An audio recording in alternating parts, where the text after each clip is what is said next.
Welcome to the Go Vols 24/7 podcast. We are doing this live on the Go Vols 24/7 YouTube channel. And if you're listening afterwards on our postgame podcast, we will come to you at a different time. But I'm Patrick Brown here with Ryan Callahan after I butchered the intro to that podcast, almost like Tennessee butchered the end of that football game today. But the Vols get the job done. They beat Arkansas 34-31 here at Neyland Stadium. We're in the visiting coaches booth, which was vacant for part of this game. It was, Ryan, as there was a headset outage thanks to Joey Aguilar's helmet.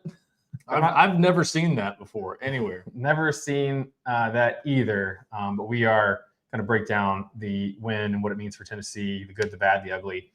If you are listening or watching on YouTube, feel free to drop us a comment. We hope everything is good audio-wise. I'm a moron and left the usual mic we have at home. Or the usual mic we use at home. And so I am kind of we're using some Bluetooth mics that we normally do for our post-game stand-up. So we are kind of going off and figuring it out. Hopefully it turns out all right, and hopefully you enjoy what we have to say. But and hopefully you enjoyed this win. Tennessee has had a couple of their first two SEC games went down to the final play. This one didn't quite go down to the final play. Mm-hmm. It looked like Tennessee was finally going to have a easier fourth quarter this time.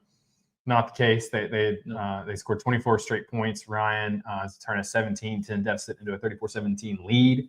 A defense that was getting run over, through and around for much of the first half. Really, they came back and just kept playing and made some plays there in the second half. The offense finally was able to hit some plays and get some separation there on the scoreboard. But then Arkansas just keeps playing, and they were a tough out for Tennessee today. Scores twice. Second touchdown with about 3 minutes left there. Mm-hmm. Tennessee's able to run the clock out with a 4-minute offense. So Tennessee moves to 5-1. They're 2-1 in the SEC, going to Alabama next week. But Ryan, what are your kind of big takeaways here? I think good teams find a way to win, and that's what this league has become. And Tennessee keeps finding ways to do it. They didn't against Georgia, obviously, but they've been in 2 tough SEC games since then and found a way to get it done. And that's more and more, that is just going to be the way of the world, especially when you're facing one of those, top 10 or 12 teams in the SEC. I know this one's frustrating for fans because they didn't think going into today Arkansas was one of those top 10 or 12 teams in the SEC. So they're thinking you're a double-digit favorite. You should be taking care of this team more easily than this. And I get that, but I think a couple things. Arkansas showed you that they are a feisty team. And Trey Biddy from our Arkansas site, hogsports.com, those guys do a great job. And he told us this week that over the past few years, Arkansas basically, if I'm not mistaken, hasn't lost a road game by more than 7 points. They either win or play close every single time. And get blown out at home. Oddly enough. Lose 56-13 in Notre Dame a couple weeks ago. Josh Heupel has pointed to multiple times after the game, too, that this is a team that had Ole Miss on the ropes. Yes. Now, Washington State had Ole Miss on the ropes a little bit today, too. So I don't know that, again, you try to apply the transitive property in the sport. It's a fool's errand. Right. They had Memphis beat for a lot, most of that second half and gave that one away and lost by 1. So that's not a bad football team that Tennessee played. This league just really deep, and the teams at the bottom are even a tough out on any given day. But they're a tough matchup for obvious reasons. They got an athletic, dynamic quarterback in Taylon Green that I probably would have run even more than they did today if I were probably Petrino. But you have to resist that temptation and try to not get him killed. But that they've got a good run game. Tennessee's obviously struggling to stop the run. That's one reason Arkansas was a tough out today. And defensively, I thought they did some things better probably than what they did a couple weeks ago against Notre Dame. They couldn't stop them at all the first half of that game. But Arkansas made some changes, and that's sort of one of the challenges of this game that we talked about all week, that Tennessee was going to face a lot of unknowns in this game and probably going to have to adjust, not knowing what a revamped defensive staff was going to try to do against them. They were able to take away Chris Brazzell. They had 1 catch in this game. Tennessee found other guys to make plays. Braylon Staley had a nice game, 6 for 109. Deshaun Bishop had a really good day before he got banged up late in the game. And you come out assuming his injury isn't too bad, which Josh Heupel said after the game. He doesn't think it will be a long-term deal. I still wonder, if it's an ankle sprain or something like that, that could be a couple-week deal or longer potentially. You just don't know, especially if it's of the dreaded high ankle sprain variety. That could be a pretty worrisome injury. But regardless, if you didn't lose anyone for a significant stretch, this is one of those games I think you take the win and say, hey, move on. You hadn't beaten Arkansas since 2007. Seems like every time they run into Arkansas, they're a tough matchup for one reason or another. 2011, they were just flat out better than Tennessee, but 2015 they come here against a team that probably was good enough to win the SEC East that year and just catch them on the right night and beat them.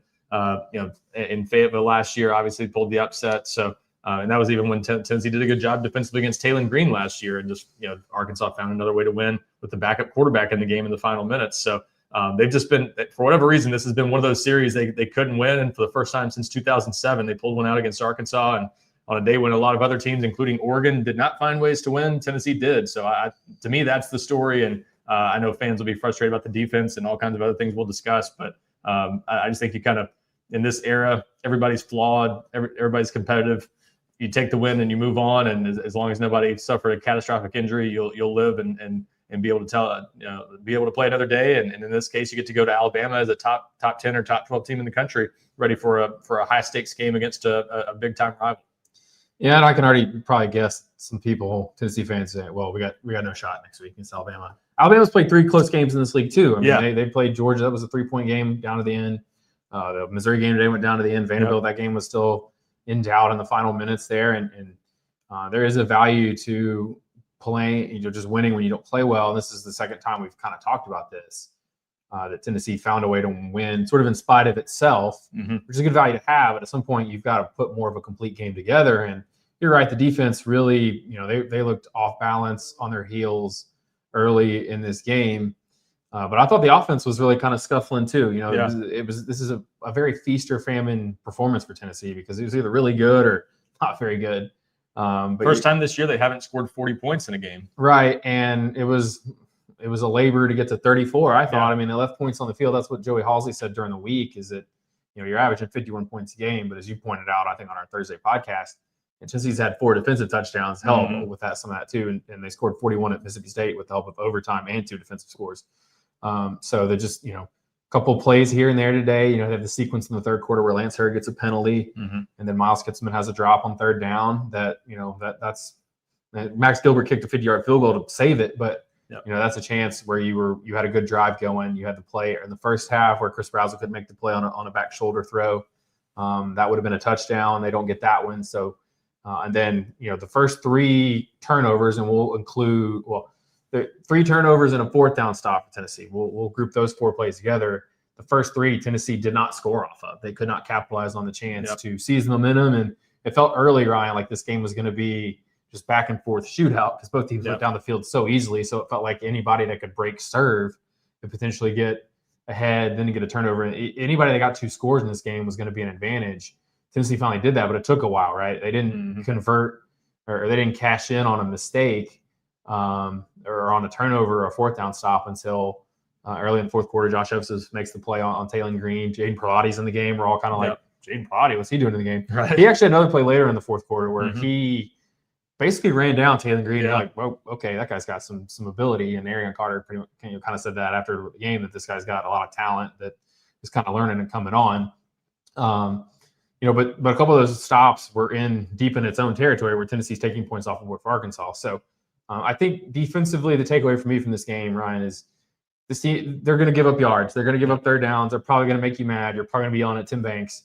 But they're just going to have to live on turnovers, sacks, negative plays, and they're going to have to come up with bigger. They're going to have to come up and be better situationally. They're going to have to get off the field more third downs. Arkansas was 7 of 13 on third down today. They were all Taylon Green. I think he threw for 5 of them and ran for the other 2. And you just, a lot of them were 6+ yards. So you got to get off the field better on 3rd and long. Josh Heupel talked about some of the scrambles, but he also talked about how in zone coverage, they're just not playing it well. This is maybe a game more where you wanted to play zone coverage so you could have more eyes on the quarterback, but they don't seem to have a very good feel when they're in zone. You look at the touchdown there at the end, Jeremiah Thielener's kind of wandering in no man's land as there's a guy wide open in the middle of the end zone. A couple of the conversions earlier in the game, it's just simple out routes underneath, outside the flat, or, one of the underneath defenders and below the guy over the top. So they've got to figure out a way to play better in those scenarios. But we're halfway into the season, Right. I mean, they've never really been, I don't think, a really good zone team under Tim Banks. But you can't play man every time. And this is a game where if you play man a bunch, you have your defenders return focus on their man, and the quarterback that runs like a gazelle can take off for 70 yards, which he did anyway. There was a Mm-hmm. play in the second quarter where they brought a 7-man blitz and brought the house, blitz all on Madden or NCAA, and Taylor Green just wheels out and gets outside. And that was just a Tecmo Bo play, wasn't it? Where he just runs around and gets outside of everyone. Yeah. He's just faster, so you can't stop him. Yeah, I asked Josh Joseph what it was like chasing him around, because he made a couple comments in some of his answers about how he was just kind of chasing this guy around all day. And he said, like, once he gets going, it's hard because he's such a long strider. But when he's in the pocket, it takes him a little bit while. He's not the quickest guy, is kind of what he said, because he's 6'6", long legs. And probably his long arms probably helped Tennessee on a couple of its turnovers, because he's going back to throw the ball. And Jordan Ross and Joshua Joseph were close enough to at least get a hand on it or whatever. So they did, I thought, a pretty good job. I mean, they sacked him 5 times. David Hobbs, he showed what Tennessee's been missing with him being out. So this defense, it's just not going to be like last year. They're not going to be lights out. They're not going to hold teams under 20 points. They're just going to have to live on turnovers and timely plays. And I think they've got the personnel to do it. Yep. But they've got to figure out ways to get off the field better on third down. I think that's the biggest key, because theoretically, if your offense, on a day when maybe your offense is clicking again a little bit better, right? If you get a stop, next time you take the field, you're going to have 7 or 3 more points on the board. Well, I'm glad you brought that up, because I don't think enough people were paying attention going into the game to the fact that Arkansas was top 10 in the country in third down conversion percentage going into this game. I think they'd converted something like 57% of their third downs going into this game. So that's something Arkansas really specializes in. And I think a lot of people are going to give Tim Banks probably an unnecessary amount of flack for that performance today, when really Arkansas does that to almost everyone they play. And it's probably because you've got a quarterback as dynamic as Taylor Green, and they look to throw. And I mean, he's just hard to keep contained on when you've got 4 guys and the field spread, and 4 guys going after the quarterback.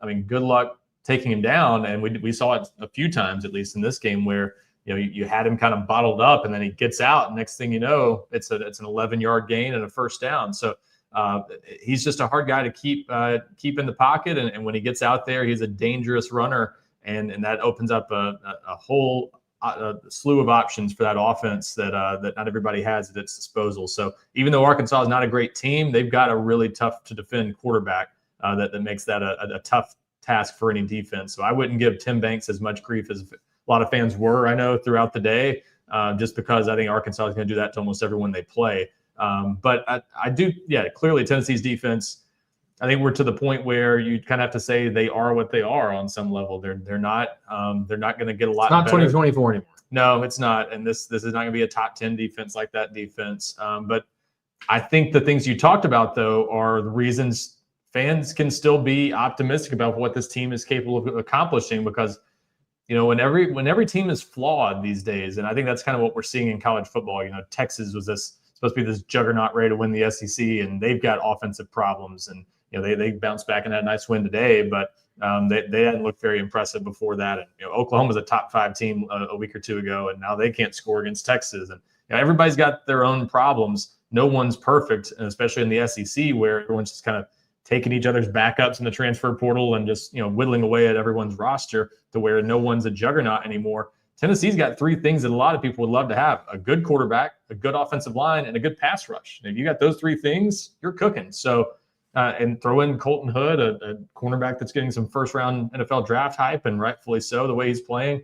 I just think Tennessee's still got a lot of the pieces that you need to compete. If they run the ball like they did today with Deshaun Bishop, and Arkansas did not have a good run defense, worse in the league coming into this game. But if you run the ball something close to that, more like what we've seen from Tennessee in past years, you got a chance to beat anybody on your schedule. So I still think Tennessee has a lot going for itself. They're not a perfect team, but no one in this league is. And I'm fascinated to see what they're going to play like at Alabama a week from now. It's going to be a tough environment, night game, a lot on the line for both teams that already have 1 loss. So we'll see how they handle the spotlight. It's a kind of a pressure situation.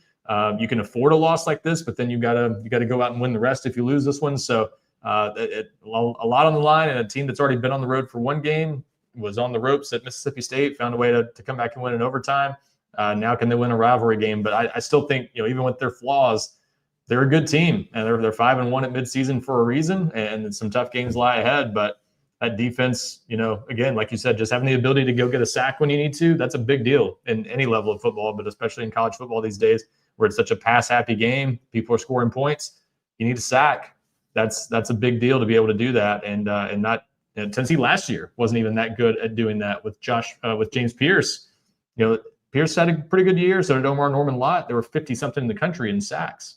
This team, second in the country in sacks going into this game. I think that's something that they really can fall back on. And even if it's not going to win some games 34-17, they're going to be able to pull out some close wins just because they can go get the quarterback. Look at you being all you're still. I'm pumping the sunshine. Glass half full. Yeah. I'm not down on Tennessee. I just think every week is going to be. And every week's going to be a roller coaster with this team. I kind of said that after the Mississippi State game, and I still feel that way. They played 3 SEC games. They've been decided by a total of 13 points. Like, just buckle up. It's going to be a thrill a minute. They got to play Vanderbilt, Oklahoma, and Alabama. Those 3 are all probably going to be nail biters. And it's at Florida. You got to go to Florida toward the end of the season. Who knows what that game's going to be like? Like, I don't think anything's going to be easy with this team, but I think they're going to win a lot of games. Yeah, I mean, it's just and this was an unpredictable team that they're playing. You look at Arkansas too. I think they're the most unpredictable team in the league before you had all of the coaching change or staff changes and whatnot. I mean, this team scores 28 in the first half at Ole Miss, scores 7 in the second half. They scored 28 in the first half in Memphis, scored 3 in the second half. And to my point earlier about it being feast or famine, Arkansas scored 17 points on their first 4 drives, touchdown, fumble, field goal, touchdown. Next 5 drives, not including the one where they had it for 2 seconds at the end of the half, punt, fumble, turnover, rundowns, punt, fumble. Yep. I think they go right down the field and score twice. So, and for Tim Banks, who gets raked across the coals a lot of times for not being able to make good in-game adjustments, they came out after halftime and were noticeably better defensively for the whole third quarter, basically. And then they probably got a little conservative with the 17-point lead. Right. And that's human nature on some inevitably level. Gets you in trouble. Yeah. You just didn't want to give up something cheap. Right. You at least want to make Arkansas drive down the field. I do want to touch on some bright spots defensively. You touched on the ability to get after quarterback. Since you got a guy back today that has that ability in David Hobbs. It was interesting. He didn't take any 11-on-11 reps and warm-ups. Yeah. I don't know why, but he was on the field first drive, I think. I mean, very early in the game, and I think it was the first third down. And that's going to be your new pass rush lineup with him, Dominic Bailey on the inside, and then I think they had Jordan Ross, who's another guy we're going to talk about in a second, and Joshua Josephs. And Hobbs makes an impact. He gets a sack, had to force a fumble on the play, and if Joshua Josephs didn't return a fumble for a touchdown against Mississippi State in a similar situation, maybe he just dives on the ball instead. I think he tried to pick it up and didn't get it. That was another almost turnover that Tennessee had. But Hobbs comes in. He also had another sack that he was going to get a sack on before he got pulled down. I think Tyree West ended up getting the sack on the play. There was a holding penalty called, one of the few that was called on Arkansas in this game, which Josh Heupel did have some. He was still frustrated by that after the game. But and then Hobbs and then Jordan Ross too. Chop Harbin during the week said, "Hey, he's playing his ass off. He's making a lot of things happen." Yes. Making a lot of things happen that weren't showing up in the stat sheet. And he's a guy that you know he's on the field because he's making his presence felt, where he can, causing some havoc. And today he causes a lot of havoc. He has the sack fumble early in the game where he chases down Taylor Green outside the pocket, and then he hustles from the opposite side on a run that was going into the red zone and put a pretty good hit on Braylon Russell. I think it knocked him out of the game. Yeah. I don't think it caused the fumble. I think Idris Farouk caused it, and Josh Josephs made sure to give Farouk some flowers after the game. But those two guys, you add that to the arsenal they already have with Josephs, who had another big play today. Caleb Herring had at least one pressure. Yeah. Not a big game compared to other SEC games. There was, I remember Herring showing up twice. He got his hands on Taylor Green once during one of the plays he got out of the pocket and scrambled for a third down conversion. And then he also came free on a pressure. We saw a lot in this game, and we've seen it this year, where Tennessee will show blitz. They'll put 5-6 guys up on the line, put the linebackers over the A gap, and then it's like they're trying to cause disruption with the protection, because they got, if you're showing blitz, the offensive line has to say, okay, this guy's who's got everybody basically. A lot of the times they're bailing, but there was a play where they sent everybody, and that's the one where Green got out and ran around. There was another one where they freed up Herring to get a free run, and then they had Boo Carter sort of playing contain. That was one of their good third down stops where I just feel like, people give Banks a lot of trouble, a lot of crap. It's like defensive play calling is, you're kind of thinking it's kind of a shot in the dark. It's not a shot in the dark. Right. There's a lot of, scouting and stuff that goes into it. You're guessing based on tendencies. You're saying, okay, we did this last third down. Now we're going to do this. We're going to give him this look. We're trying to create this. I mean, they will sometimes they'll show a lot of blitz and drop. And I've got off course here, but Hobbs and Ross, you add those to the guys they already have. Eason, Moy, Josephs, Herring. I mean, they've got a lot of guys that can make plays up front, and that's the group that it's kind of been consistent throughout Josh Heupel's tenure. But I feel like if that group's not stopping the run and getting after the quarterback, I don't want to say deficiencies, but the other two levels aren't good enough to keep the defense. They kind of they look like an ordinary defense as opposed to a defense that really kind of scares you. Yeah, and you know what? I had this thought today that this team, because they are kind of turning into what they are, which is a big play defense more so than a consistent stopping, just a shutdown defense. This is more like what he had at UCF with Randy Shannon, and this is almost Heupel's comfort zone. He wants a defense that's aggressive, that makes things happen. When they were running a little more tempo than they are now, that was sort of the idea. We're going to be aggressive on both sides of the ball. We're going to make stuff happen, and we're going to win with probably a lot of third down stops and sacks and interceptions and things like that, and not so much with just a lockdown defense, because we're going to put a lot of pressure on our defense, and they're going to play 40 minutes a game. Well, now they're not having to do that, but they're still kind of living the same way with this particular team, just the way it's turned out. I don't think they envisioned this defense not being as good against the run and things like that, but they lost some key pieces from last year that have been difficult for them to replace, and they had to play without David Hobbs and Jackson Moy for a while, and now those guys are back, and maybe they'll settle in. I in some ways, I think today is just not reflective necessarily of what they're going to face the rest of the way, because you're not going to face many teams that are going to test you the way Taylon Green does. So I think they may fare better defensively with those guys back and in the coming weeks. And I just still see more reasons to think this team. I mean, there's no reason on paper that they can't go to Alabama and win next week. There's no reason they can't beat Oklahoma in a few weeks. There's no reason they can't go to Florida and win. They've just got to. They've not fared as well on the road under Josh Heupel. They just got to find a way to do it. But on paper, this team has a lot of things going for it. And today, the thing that I think more people should be upset about than the defense, because I think the defense, again, it's kind of shown us this is just who it is. It's not cashing in on turnovers. That's the thing that if you continue to do that, that will get you beat. Only scoring 7 points off 3 turnovers. This game could have been much more in control for Tennessee if they had done a better job in those situations where they got the ball on turnovers and in situational play calling. I didn't like the series at all where they got the ball back on in plus territory on Arkansas side of the field and ran 3 plays. They a 4-yard run and they go deep twice.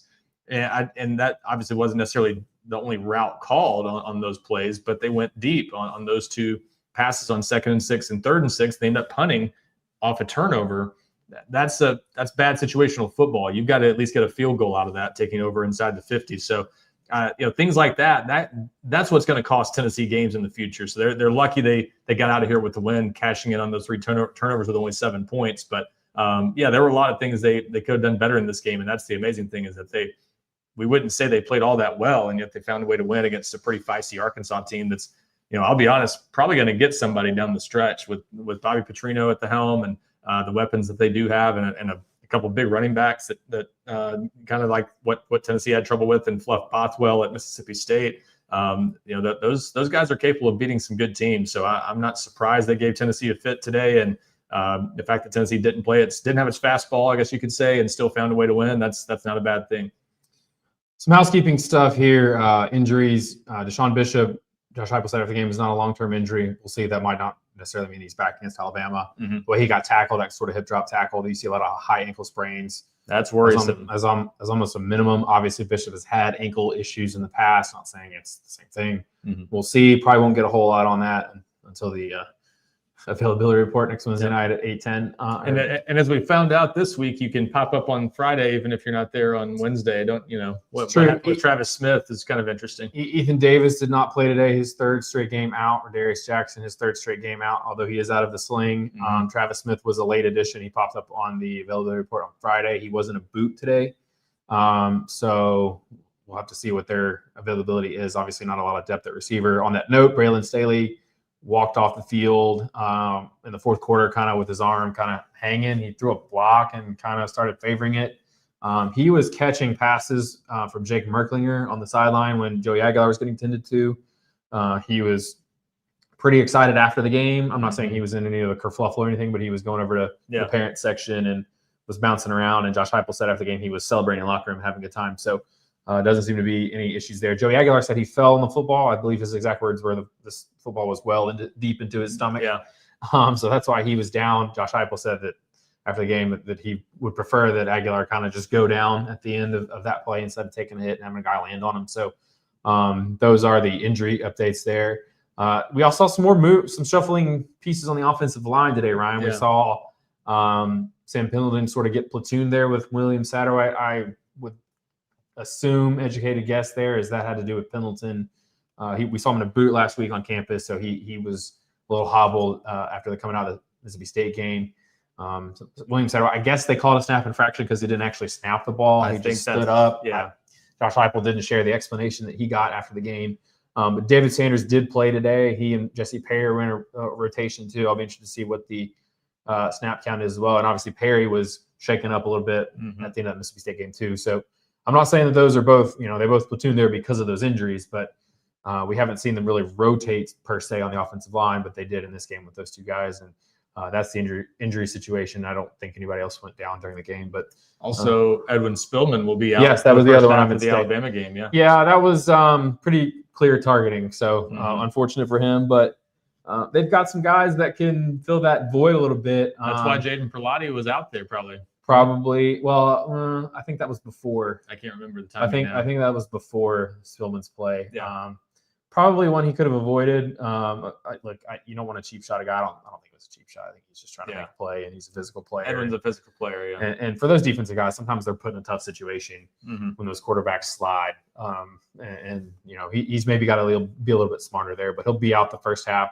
He will be, I think, on the availability report. I think they'll say he's out for the first half. So that'll be something that Tennessee has to adjust with. Jeremiah T-Lane and Aaron Carter will obviously have to play a lot of it. We did see Ben Bolton today. They've sort of rotated. I thought Jordan Burns played it a little bit at some point. Yeah, so he did. William Inges, he's not afraid to play some of his guys, young guys, and we saw that with Brody too. So those are housekeeping notes. But going over the offense, we got to give. Deshaun Bishop had an outstanding game. Yeah. It sucks that he got hurt at the end of it. He was really, really good in this game. 14 for 146? 14 carries, 146 yards. He had runs of, let me pull it up here, 15, 17 yards for a touchdown, 32 yards, 25 yards, 26 yards was the run he got hurt on. Just outstanding. You saw him press holes, good vision. You saw him, make some moves in the open field on some guys. You saw him finish some runs, falling forward. Yep. He was just obviously still riding the high off scoring the winning touchdown against Mississippi State. And you hope his injury's not too bad. He did walk off under his own power. I think he went back to the locker room and came back out, and they had already ruled him out. So we'll see what his situation is. But we got to give some credit to Peyton Lewis, a guy that has sort of, I don't want to say he's shown his frustration sometimes earlier in the season, but he had a good game against UAB, and he kind of talked about how it's kind of a challenge sometimes being part of a 3 running back rotation because you don't necessarily get a bunch of series in a row. Yep. But he steps up when Bishop goes out. They go to him instead of Star Thomas, who didn't have today. I think he had 20-some yards on 10 carries. Just wasn't very effective. Yeah, 23 yards on 10 carries. And Heupel said that early in the game there was some, their targets were a little bit off just based on some of the things Arkansas was doing defensively that were different than maybe what they expected. So, Peyton Lewis comes in and finishes the one drive, and I really liked his touchdown run after the turnover where he just, he kind of had to make it happen, and he just runs in there, no fear of contact or anything like that, and finishes the run. So, and he was on the field at the end of the game too when they tried to run out the clock. So, and I love what they did too at the end, where they had Brian Grant, who came back from his injury on the extra point. Thank goodness. Miraculous recovery. Miraculous recovery. He's lined up as a tight end outside of Lance Hurd, and they put Carson Gentle in the backfield. Sort of their, we saw them use that against Florida last year, right? The one with Jackson Moy and was it Nathan Robinson? Yes, I believe. Yeah. So those guys are getting some playing time, and they ran off tackle left and got the first down to finish the game off. But credit to Bishop, credit to Lewis. Braylon Staley, 6 catches for 109 yards. Mike Matthews, I think had some good plays as well. Let me see what his stat line was. 3 catches, 46 yards. Miles Kutzman had 5 catches, 56 yards, and a touchdown as well. Matthews also had the 12-yard run where he did the flip and kicked his teammate in the head on accident. That was a fun play. Right. So, yes, Chris Brazzell getting quieted down is not ideal. But I had a comment mentioning the 3rd down throw to Matthews after the turnover would have been a touchdown if Matthews hadn't quit on the route. That's fair criticism there, I think. Those 2 shot plays, they were both open. I thought the miss to Brazzell over the top was more the throw. Yeah. And I thought the Mr. Matthews was on the route because he slowed up just as our daily Bible reading with Nick commented on YouTube. So that was a good point especially because you pointed out that Ryan was wrong. So yes, always love to see that. But yeah, the offense, they've got to, again, it's a little feast or famine where it's either they go right down the field and 5, 6, 7 plays, or it's laborious. They've got to sort of iron out some kinks there. But again, there's a lot to like. I still feel pretty good going if I'm Tennessee, I still feel pretty good about every game going into these games with Joey Aguilar as my quarterback, his weapons, the offensive line he has in front of him. Yeah, I think so. And again, it's been a different problem each week. But the fact that, again, they still have kind of counter punches to everything that's going wrong. The fact that, Mississippi State and against Georgia, they're not running the ball as well. Aguilar in the passing game kind of had to do the heavy lifting. You saw today, the passing game numbers weren't astronomical. 264 rushing. Only threw for 221, only threw it 25 times, which is interesting, but that's because they were running it so effectively. So interesting that Star Thomas had trouble today on a day that they otherwise ran the ball great. But yeah, it was a better Peyton Lewis game, better matchup for him, I guess. And he came into some red zone situations too that were well suited for kind of what he does, just kind of more of a straight ahead running style that fit well in those situations. But yeah, Bishop had a great game. So they've kind of had different games with different flows to them, and I think it's good to show you can win in different. They still ways. average 7.5 yards of play too, which is pretty good. So it's not that the passing game was bad or inefficient. They're still completing 60% of their passes every game. They're still throwing for 200 plus every single game. But this was Joey Aguilar's second lowest passing total of the season. 221 in this game, had 218 against UAB a few weeks ago. So that they're finding different ways to do it. The kind of the consistent theme in there is making big plays defensively. They're putting up impressive sack numbers. Colton Hood and others have made big plays in the secondary. Hood had a nice pass breakup on a key third down that forced them to kick an early field goal. So they keep making things happen, and that's I think there's a lot to be said for that. So yeah, this team's got some things to clean up. Film review is probably interesting each week because there's plenty to point to that, hey, we can't keep doing this stuff, but they keep finding ways to win, and just keep buckling up and expect the unexpected, because this team's going to be a thrill a minute, I think. But they're halfway through the season; they're right where they want to be right now. 5-1, going to Alabama with a chance to be a college football playoff team if they take care of business the rest of the way. Yeah, R.H. Dawson has a comment here. Would love to know why we don't spike the ball after Deshaun Bishop's had the big run before the half. Clock management continues to be an issue for Hype. He would say, I'm not saying this is right or wrong, but he would say, hey, we were up on the ball pretty quick. Yeah. And they have had a couple of times this season where they almost get going a little too fast. Right. And there's a couple of times where they get false start penalties, and it's like everybody is going except the center. And I don't know what the cadence is. Like, that happened earlier in the game. In that moment, as R.H. Dawson pointed out, that was a double whammy because it had a 10-second runoff too. That drive had promise right after that long run, and then it was kind of stopped in its tracks right there. Again, Hype would say, I'm just putting words in his mouth. I'd say, hey, we were up on the ball pretty quickly. I don't know that any time ran off. You had a first down there. So I don't think most teams would probably spike the ball after getting a first down. Plus, there were 40 seconds left. If there were 20 seconds left, I definitely think you got to spike it there. Agreed. I think the execution was the bigger problem there than the clock management. They just didn't – after that first down, they just kind of shot themselves in the foot with that penalty and the 10-second runoff, and just didn't do well after that penalty. Yeah, and so, I did like that Heupel was aggressive there before the half, trying to get the ball back there. You had a couple of plays defensively, and they were able to preserve some time and had a chance to steal some points there until that moment. And then, there was a headbutt by an Arkansas defensive lineman that was happening right from the referee that wasn't called. I don't know how it wasn't called, but there is another thing. I mean, this has been kind of a common theme, and we've said this might just be kind of a trait of Josh Heupel teams, that you just aren't going to take this out of them, but their penalties continue to be a problem. Just untimely penalties. The Lance Hurd personal foul killed a drive. I mean, they just had too many. 10 for 78 was the total, I think. Well, there were 7 penalties on offense. There were 4 false starts, and not all those. I think only one of those was the guy jumping. Right, it was Jesse Perry, and even that, I think Arkansas defensive lineman kind of leaned over. I don't know how the snap infraction was not offsides, unless it was because he didn't snap it. But the other side of the offensive line moved too. So we don't know. Right. There was illegal formation, which in the first quarter, right, we could hear 2 booths over, the coaching staff was pounding the table, and mad about something, and Heupel was demonstrating because I think they knew they weren't lined up right. That took away a first down inside the 5. There was a personal foul. They took a delay of game, I think, to punt. Only 3 defensive penalties. 2 of them were personal fouls. I mean, the Evan Spillman play, the Jackson Moy personal those hands foul in the face. Yeah. And there was a defensive holding that I think happened right after they did call it pretty obvious pass interference. Yeah. So a lot will be made of the disparity in penalties, but I don't think that should overshadow the fact that Tennessee continues to make some undisciplined plays, have some false start penalties, things like that. That you can't keep having that, and especially going on the road to a place like Alabama. That's the kind of stuff that'll get you beat in a close game. Yeah, Arch Dawson again asking if the Hurd personal foul was a face mask. They didn't announce it. They just said personal foul is all we heard, and I think someone thought it was a hands to the face. I'm not totally sure. There was a hands to the face on offense later in the game on Arkansas, but they didn't announce it that way. So there was some confusion. They kind of on the SEC network, I had it up from, because I have it up on my tablet during the games to help me watch replays so I know what's going on.